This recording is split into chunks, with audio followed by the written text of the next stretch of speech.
in the Blake Lively, Justin Baldoni lawsuit is savage, strategic, and scary. In an embarrassing new blow for Blake Lively, Taylor Swift will be subpoenaed to be questioned under oath as part of the ongoing Lively versus Justin Baldoni lawsuit battle, according to a source close to the legal action. Both sides in the dispute have reportedly mentioned Swift in their filings, which is why the Eras Tour headliner is part of the first group of potential witnesses who have already been contacted by Baldoni's team. Blake Lively essentially threatened, you could say, Justin Baldoni, calling Taylor Swift and Ryan Reynolds her beautiful little dragon monsters that she sometimes has to use to get what she wants done. Taylor Swift, the global pop sensation, finds herself caught in a whirlwind of controversy as her name surfaces in a high-profile legal battle involving her close friend, actress Blake Lively, and actor Justin Baldoni.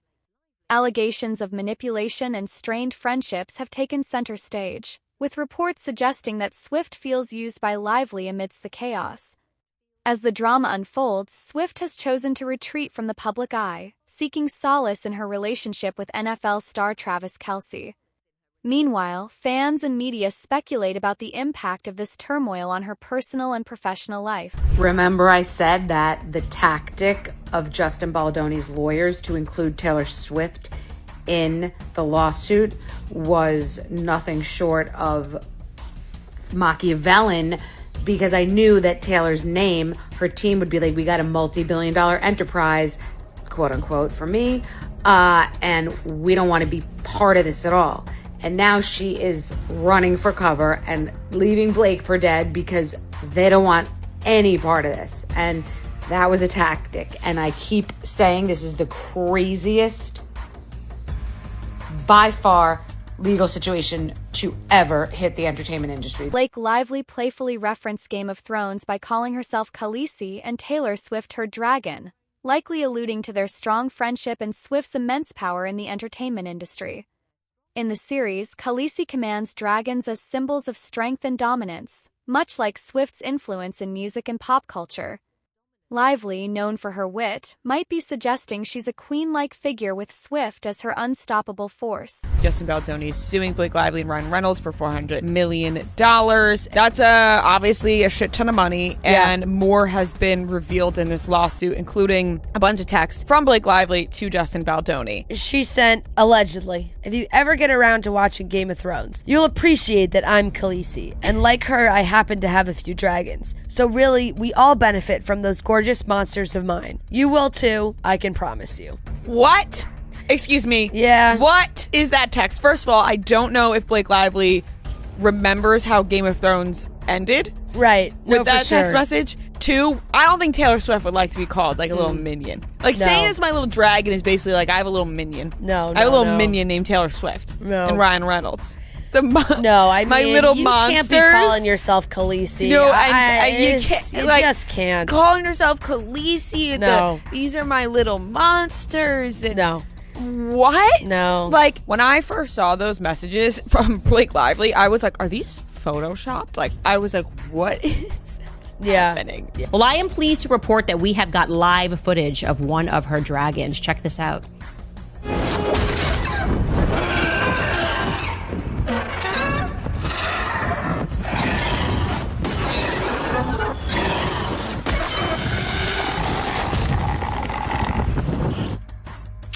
I am so sorry, Queen Khaleesi. It does not seem to be going well for you right now. Well, we'll tell you guys, yesterday we did this episode. Obviously, you saw it.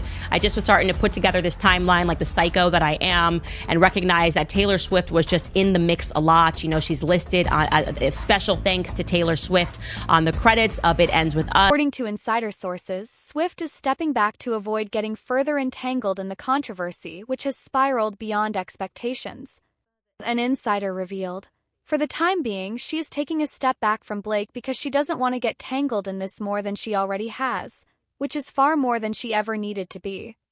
This statement suggests that Swift feels she's already been dragged deeper into the situation than she's comfortable with, and she is making calculated moves to protect her public image. Blake Lively has bragged about her big friendships in Hollywood, but it seems like she's losing her steam, and now she was just dropped by Taylor Swift. Blake Lively and Taylor Swift first became acquainted in 2015 when Blake Lively did an ad for L'Oreal and she mentioned Taylor Swift's song Bad Blood in the Instagram post. And because of that, a few months later, the two decided to meet in Australia while Taylor Swift was forming a concert and they formed a friendship there. In 2021, Taylor Swift decided to help out Blake Lively's career because she was trying to be a director, so she let her direct her music video, I Bet You Think About Me. Now that friendship's being put through the rocks because Justin Baldoni in his lawsuit against Blake Lively has named Taylor Swift, saying Blake Lively would use Taylor as a weapon against him. With a big example being a fight that Blake Lively and Justin Baldoni had when making It Ends With Us, where Blake Lively wanted to rewrite that Justin Baldoni didn't want to do. Blake Lively invited Justin Baldoni over to dinner where Taylor Swift was there, and Taylor Swift was trying to put pressure on Baldoni to change the script to the way Blake Lively wanted it. It's very timely. It says Taylor Swift taking a step back from Blake Lively as dramatic legal battle with Justin Baldoni threatens their decade-long friendship. And it's got Jane Fatushka as the writer. He is in the entertainment space. He's like the top writer for their entertainment column. And he's not going to just write this unless he was told this. This is how it works in the background, you guys. You have these PR people who come behind and they tell you this is what we want planted. And the more power you have, it will be word for word, exactly what you want the public to read. So I'll tell you what they want the public to read. It says Taylor Swift is taking a step back from her friendship with Blake Lively after feeling like she was used as an intimidation tactic by the actress in a lawsuit that she never wanted to be embroiled in. And you'll disagree with me because I know Taylor Swift better than you do. Taylor, just think back on 2023, the world seemingly was against her relationship with Maddie Healy. Did that stop her? No. She rode that until he dumped her. She's a ride or die until the trust is broken. They're all children, including you. I am a very responsible adult child, okay? Another source has confirmed this sentiment, adding, Taylor has politely backed away from it all. She is conscious of her own image and hates that she was even mentioned. For someone as meticulously managed as Swift, whose brand thrives on authenticity and relatability, being unwillingly pulled into a bitter legal feud is understandably distressing. Her friends also think that Blake's "I'm Khaleesi and like her, I happen to have dragons" text to Justin was uncool and unnecessary because she was essentially used as an intimidation tactic. She was referred to as some kind of pet or possession. Taylor shouldn't even be involved in this at all. She was only going over to visit Blake and Ryan with the understanding that the meeting would be over.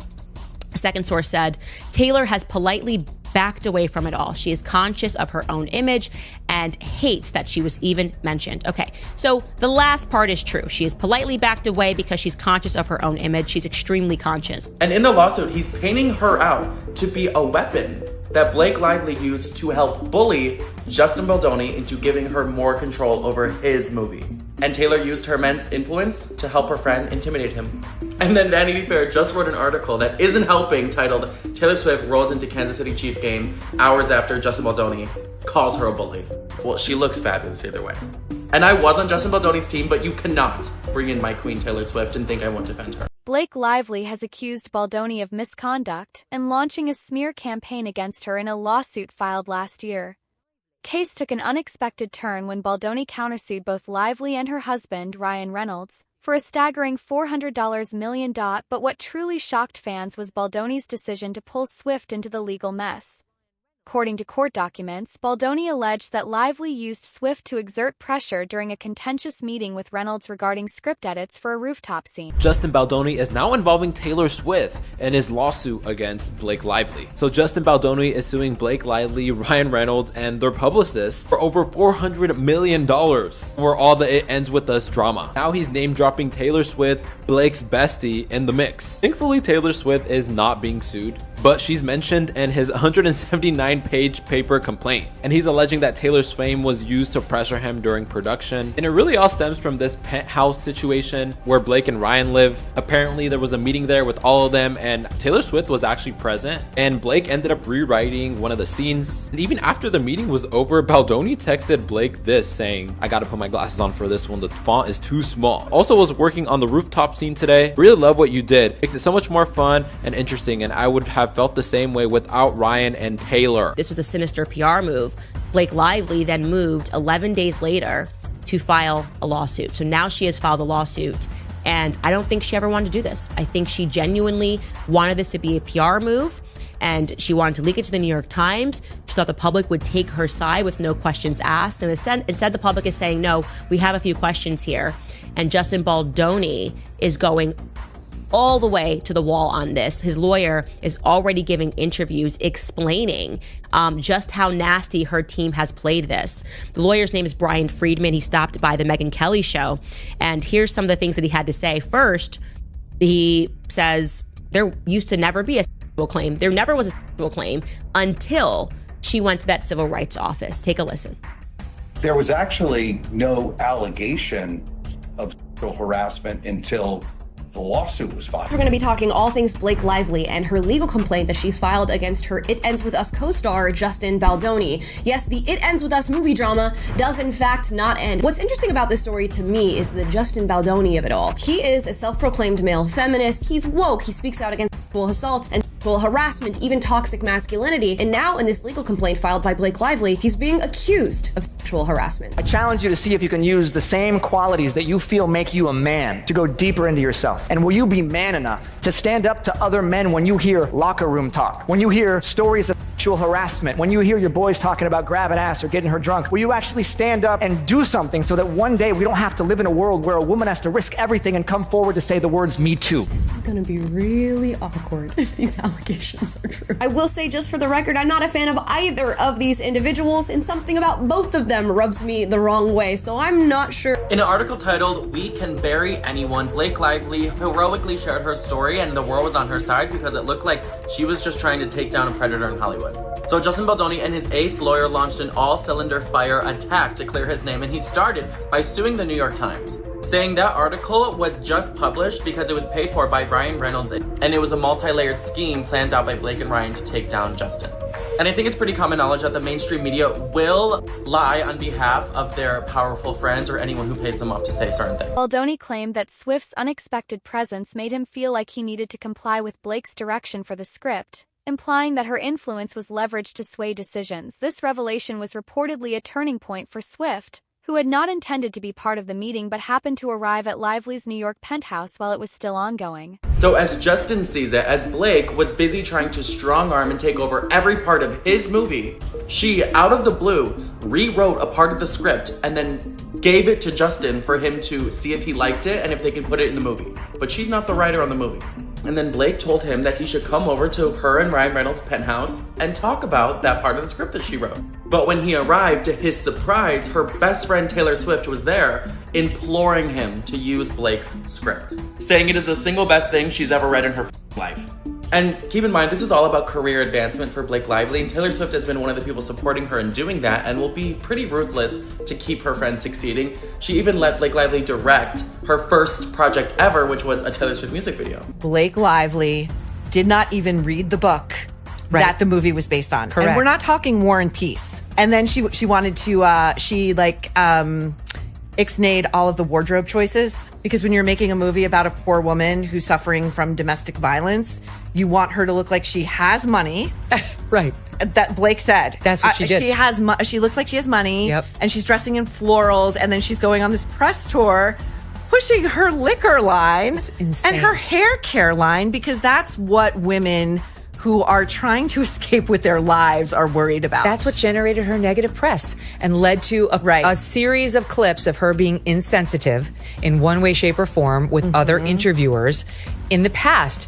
She has no one to blame but herself. Critics also question why, if Blake was experiencing an unprofessional environment during filming, she didn't report it to her agent or union at the time. Many argue that taking formal action earlier could have addressed the issue before it escalated into a legal battle. She said, I have clients that have felt uncomfortable with their directors before, that haven't liked their directors, and have felt like it's getting a little weird. All she needed to do was make one call to her agent or one call to the union rep and say, listen, I have a director that's just pushing boundaries a bit. He's making me feel uncomfortable. And that's it. Listen, that's all it would have taken. But weren't we past that? Because there was that period of time at the beginning where there was the list of demands that she said she would not accept any more of. The 17-point list of demands that came in the middle of production, yes. Right. So he said, okay, great, I won't do those things anymore. And there were no more problems since then.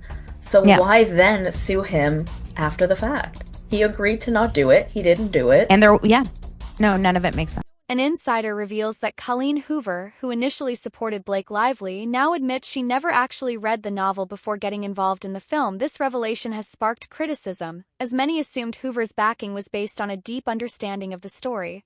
Fans are now questioning her role and credibility in the project. Let's start with Colleen Hoover, okay? That is the author of It Ends With Us, who text messages, emails, interviews, all of the proof that is out there in the public shows us that she positively adored Justin Baldoni. She asked him herself. Initially, he was just getting involved with this project because of the book, but then she asked him herself to play Ryle in the movie. And things were great. Until Blake Lively, right? We actually had, and I think we're still trying to pull it in, this old clip of her discussing how amazing Justin Baldoni was, because he didn't just want to take on this book project, but it was important for him to understand the readers and the fans of the book, what it was that they adored about these characters. Oh boy. Perez Hilton here, and if you're not familiar with her, she is Colleen Hoover, the author whose novel Justin Baldoni found, optioned, and turned into the movie co-starring Ryan Reynolds' wife and Taylor Swift's bestie, Gossip Girl alum and B-list actress Blake Lively. He alleges in his lawsuit against what many are calling Amber Heard 2.0 that she never even read the novel that Colleen Hoover wrote. And he's got texts to prove it. And this novel means a lot to many people because it deals with a very sensitive subject matter, DV. Swift's decision to distance herself isn't just about the lawsuit, it's about self-preservation. She has always been strategic in managing her relationships, both personal and professional. While she values loyalty, she's equally committed to safeguarding her career from unnecessary risks. As one insider put it, Taylor has tried to help tone Blake down in the past, but she now knows it's never going to happen. This realization seems to have been the final straw, prompting Swift to politely but firmly step away. Blake Lively mentioned Taylor Swift to Justin Baldoni with an awful Game of Thrones reference, intimidating him, and that might have upset Taylor Swift. The Daily Mail says that the uncool and unnecessary description, her as a dragon, was reportedly the final straw for Swift, who had never planned to be at the meeting, but arrived at Lively's New York penthouse to find it was still going on. Now you see text messages in this lawsuit from Blake Lively comparing herself to the heroine of Game of Thrones, the fiercest female character we've seen in years, Khaleesi.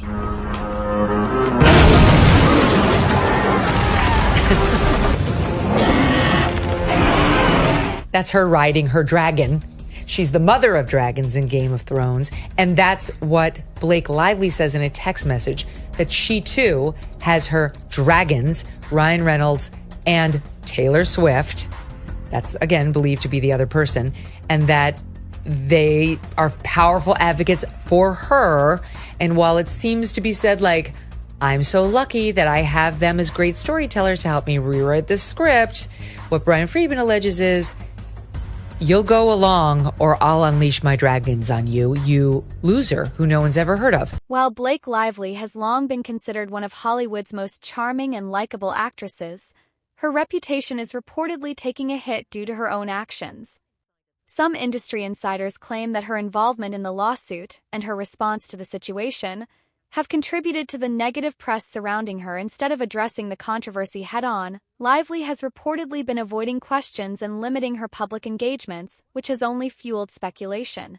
And then there are other moments to go like, am I the in the room? Like, what is happening here? I would show up on a set. I knew that they just wanted me to show up and look cute and stand on a little pink sticker where I'm supposed to go and say what I'm supposed to say. But I also knew that like that wasn't fulfilling for me, that I wanted to be a part of the storytelling, that I wanted to be a part of the narrative, whether that be in the writing, in the costume design, in creating the character. And sometimes I had directors or producers or writers who would welcome that and invite that once they saw that I was able to offer that. And sometimes I would have people who really really resented that because they were like, we just hired you to be an actor.